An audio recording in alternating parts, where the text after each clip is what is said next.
Fala nação, Pagobol, o som do futebol. As eliminatórias sul-americanas para a Copa do Mundo de 2026 já começaram e o Brasil já teve seus dois primeiros jogos contra respectivamente Bolívia e Peru, Peru e Brasil, Brasil e Bolívia. Dinizismo. O Diniz inventou a roda? O futebol brasileiro tá com futebol diferente? Esse placar elástico é novidade? Jogadores que deveriam não ser mais convocados, não participar mais do ciclo da seleção, que já estão no ciclo da seleção há duas Copas do Mundo há mais de 8 anos, ainda deveriam estar sendo convocados? Isso e muito mais você vai descobrir aqui no Pagobol, que esse vídeo foi um pedido especial do meu amigo Anderson, mais conhecido como Ferinha. A amizade é tudo, é se dar sem esperar. Pois bem, gente, Brasil e Bolívia, Peru e Brasil. Vamos começar do início. Brasil e Bolívia. O placar de 5-1 elástico? Será mesmo? Se a gente pegar o retrospecto do Brasil e Bolívia, sempre que jogam principalmente em domínios brasileiros, há uma década atrás para cá, sempre sai esse placar de 5, 4, no mínimo 3. Uma vez ou outra você vai ver o Brasil tropeçando na Bolívia, coisa muito rara de ser.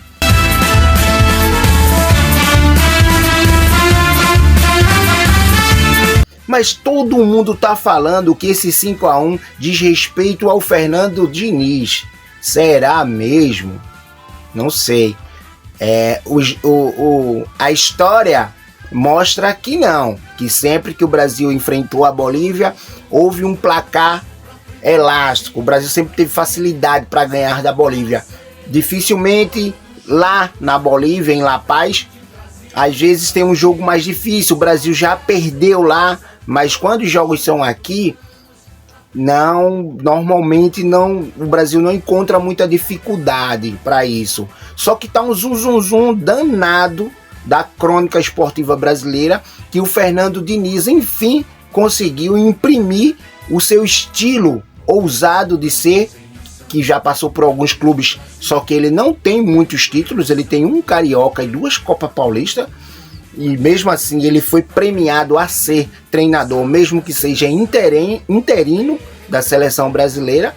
Mas aqui o Pagobol não está para torcer contra, e sim para levar para você os fatos. O jogo do Brasil ter ganho de 5-1 é uma coisa comum. Ao contrário, nos últimos 10 anos o Brasil não levava gol da Bolívia, e nesse jogo levou. Isso também diz respeito muito ao jogo que o Fernando Diniz bota o time para frente. E falando de futebol mesmo, é o que o povo gosta, que o Brasil tá na raiz do futebol brasileiro, jogar para frente, jogar com felicidade e ganhar os jogos. Daí esse 5-1 para muita gente é o dinizismo, é a invenção da roda feita pelo Fernando Diniz. Eu acho que eu já vou. É, seu bunda mole. Fala o que você quer de uma vez, caralho. Mostrar.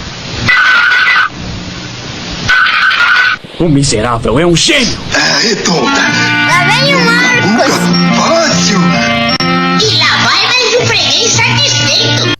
Eu sou totalmente contrário a esse esse oba-oba, até porque, como eu disse na abertura, alguns jogadores, para mim, não deveriam mais estar fazendo parte do ciclo da seleção brasileira. Eu posso dar alguns exemplos, como Gabriel de Jesus, o Matheus Cunha.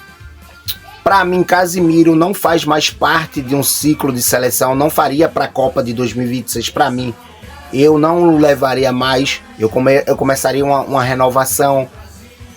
O Rafinha também eu começaria a descartar. Richarlison não faria parte. E para mim, o pior de todos, não pior como jogador, tecnicamente não,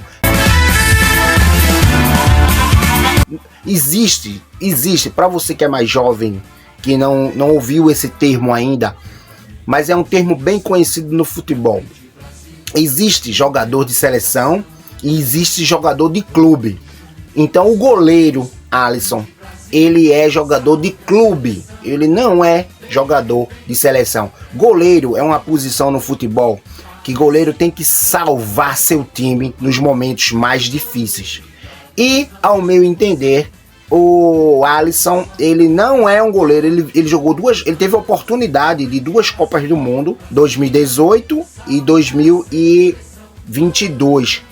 E sempre que o Brasil precisou dele, ele não estava lá para ajudar o Brasil. Nas últimas 2 Copas, por exemplo, 22 e 18, para mim, o meu goleiro seria o Cássio,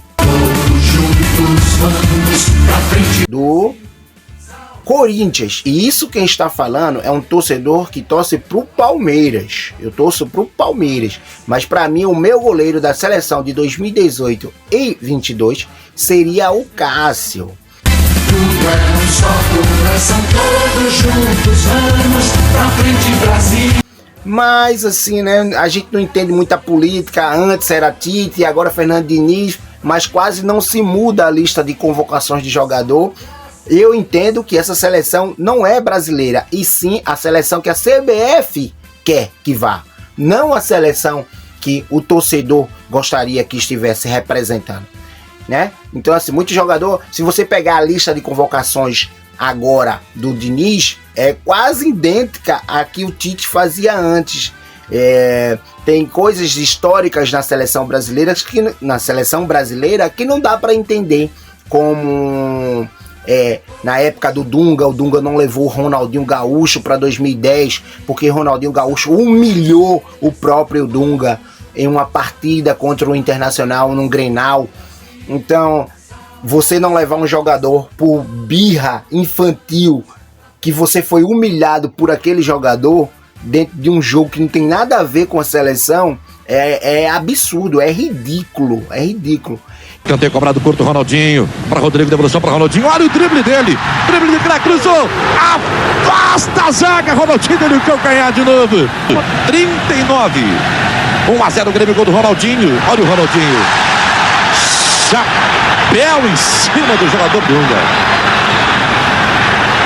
E o Neymar tava voando no Santos, e não levou. Eu entendo que seleção tem isso de ciclo, de levar jogadores que já estão com você ali há muito tempo, mas assim, quando se tem um jogador voando em alto nível, num nível acima do normal, você esquece o ciclo e leva, tem que levar. Copa do Mundo é um mês. Para ganhar a Copa é um mês. Eu não sei agora com 48 seleções se vai aumentar esse time, né? Esse tempo de demora para acabar uma Copa do Mundo. Mas Copa do Mundo era um mês. Então assim, aquele jogador que tá voando, que tem que ir, você não tem que se importar que faz 3 anos e meio que você tá convocando esse mesmo jogador e aquele cara não faz parte do ciclo. Você não pode se preocupar com isso, você tem que levar os melhores. E como é um mês, você tem que levar quem tá melhor naquele mês. Aconteceu em 2018 também, quando o Tite não leva Dudu, que Dudu tava numa fase estupenda em 2018, até 2022 também. Mas eu creio que Tite não levou o Dudu, entre outros jogadores, para a Copa do Mundo, porque se tratava de jogador do Palmeiras. Então você é muito infantil, uma vez que você é corintiano e não quer levar um jogador porque ele joga no Palmeiras. Então você é uma criança, Tite é uma criança. É simples assim, é uma coisa infantil. Não dá para entender que um adulto tem uma interpretação de não levar um jogador porque é do Palmeiras e ele é torcedor claramente, declaradamente do Corinthians. Isso aí você tem que ver o bem maior da seleção, do seu país, não se importar com o clubismo, né? O jogo em si com a Bolívia foi um 5-1 legal, foi um 5-1 maravilhoso. Pior seria se não fosse, né? Então assim, eu não tô aqui para criticar o 5-1 e dizer que isso é comum de acontecer.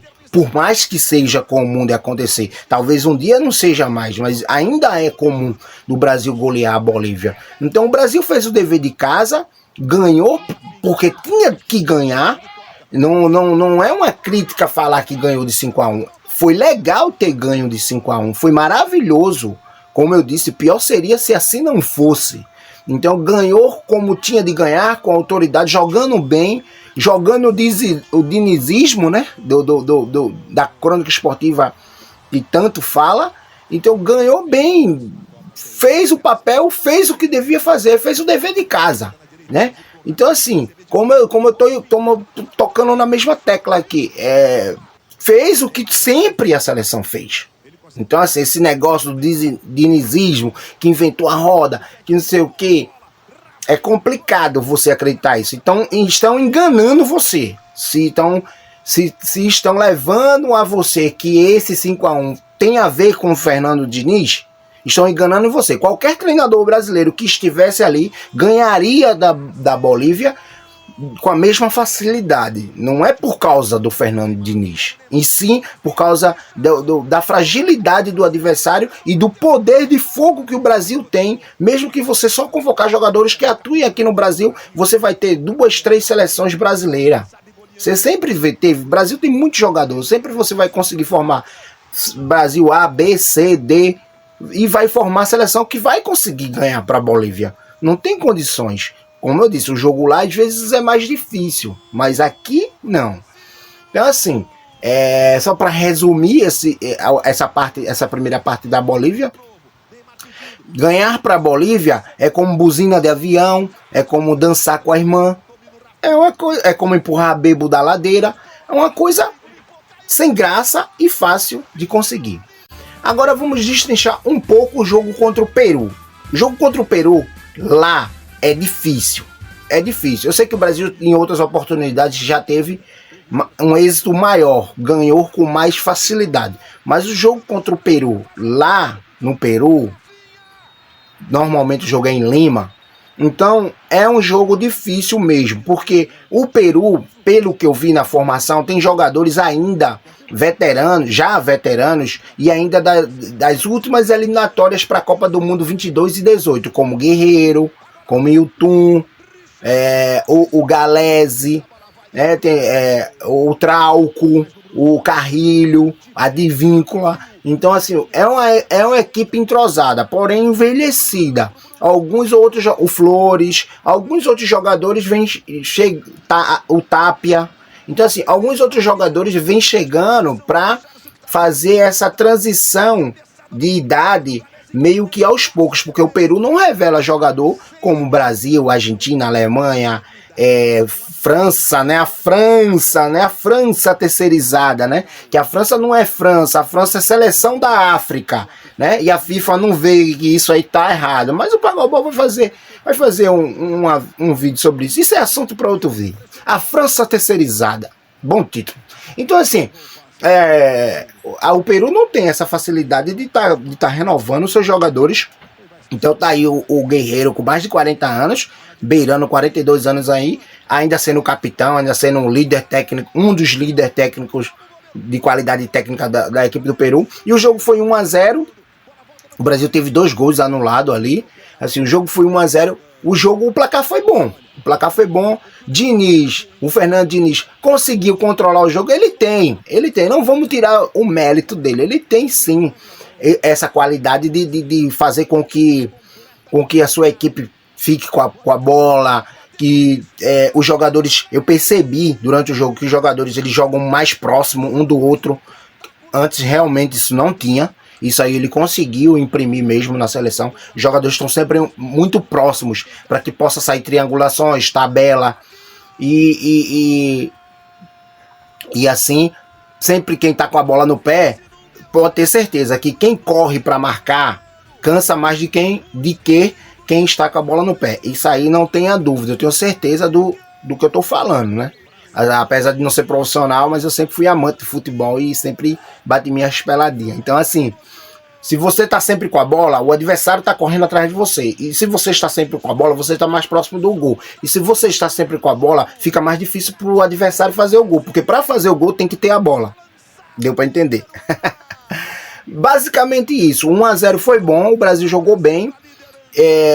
eu só não tô com a galera aí que tá nesse oba-oba aí, que o Fernando Diniz inventou a roda, que é o dinizismo, que agora o Brasil destroçou seus adversários. Não. Se você tá acreditando nisso, você está sendo enganado. Eles estão mentindo para você. O Brasil ganhou da Bolívia, ganhou do Peru e vai ganhar para outros adversários, como sempre ganhou. O importante é quando chegar na Copa do Mundo. Voltando ao assunto do Alisson, para mim ele nunca deveria ter sido o goleiro da seleção, mas voltando ao assunto, eu tenho um gol do De Bruyne na Copa de 2018, que muita gente diz que aquele chute do De Bruyne foi indefensável. Pois é, o chute do Neymar também foi indefensável, e mesmo assim o Courtois foi lá e salvou. Juntos vamos pra frente, Brasil, salve a seleção. De repente é aquela corrente pra frente, parece que todo o Brasil deu